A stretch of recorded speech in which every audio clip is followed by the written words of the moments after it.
Okay, so fun fact. An engine and transmission will go flying right out the ass end of the truck if you don't strap it in with something, if you dump the clutch a little too hard. Whoops. I think we're okay though, not too much damage. And that's going away anyway because I'm putting a turbo manifold on it. We're over here at the Dune Buggy building spot. The motor did not fall out of the truck this time. It looks like it hit directly on this end of the valve cover, so I'm not sure what goes on over there. It looks like it's a cap for the cam or something. It hit on the throttle body, but all this is going away when I'm putting the turbo exhaust and intake on it. And got my engine hoist over here stuck in the mud under this part of the garage. It's also raining inside. So we'll have to, I'll probably go up there and I'll have Steve put a tarp on this so we got a dry spot to work under, because I like having dry spots. Didn't even hit the oil pump or oil filter. I don't think it even tore the distributor up. It looks like that's okay too. Oh, it got the water outlet, thermostat outlet, whatever. I think we've got relatively unscathed in this one. That's good. That's okay. That's where the water pump bolts onto it. I've got all those pieces. Actually, that's brand new. And just a Chrysler 2.5 out of the Daytona. That's the original Daytona motor. I figured it's got the transmission with it and they both work.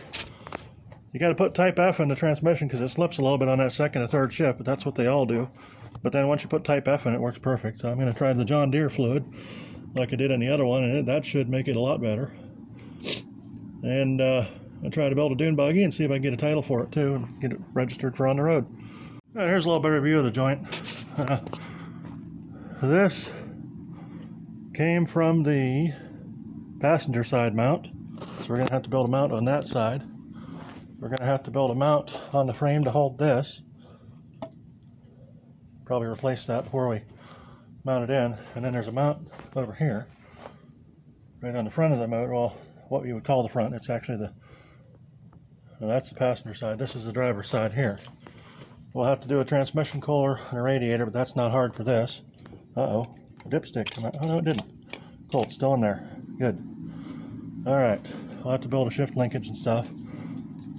Oh, that's the throttle valve linkage. That's still intact. It looks to me like we didn't smash up the thermostat housing in the water outlet.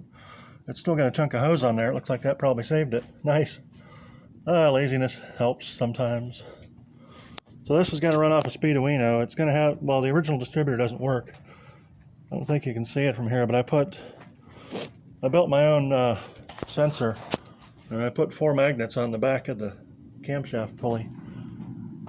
And that's what was running it off the old Megasquirt. Actually, I might just put the Megasquirt on it. Of course, Speedowino would be easier to waterproof, the way I've got them. Got the oxygen sensor and all that. Oh, dude, you know what? Here's a cool thing. I'm going to have a quiet-ass Dune Buggy. I'm going to put a car muffler on it. That's going to be cool. Turbo with a car muffler. It's going to be slow, too. Oh, well. That's my high-quality hook I've got for lifting that, too. Engine transmission. It doesn't appear to be that heavy. So I've got the axle shafts, and I get the engine cradle and the spindles and everything else for it. Oh, and here's the gas tank. I'm thinking this is probably going to be the tank that I use for it, because it doesn't quite want to fit in anything else. I might put a fuel cell in it if I get one, but this tank, I got this off a guy who was using it in his truck. It'll actually fit across the bed in mine, but I'm not sure I want that much weight in there, and I'm not sure I want that much room being taken up because I only got a 6-foot bed. The distributor on this, the sensor, is no good. I don't know. I want to run sequential injection, so I don't know what I want to do with that yet. I think maybe I'll just leave that in there just for the spark.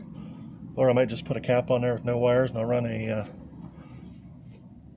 like LS coils on it or something. I don't know. I can drive pretty much anything with that, and it's more reliable than them other guys' stuff built because I know how it works. Well, not necessarily entirely more reliable, just I know how to fix it. Probably ought to put a timing belt on too. That thing is over 20 years old, I think, by now. Because I got this in 2008 or 9. I think 8, and then I drove it till 9.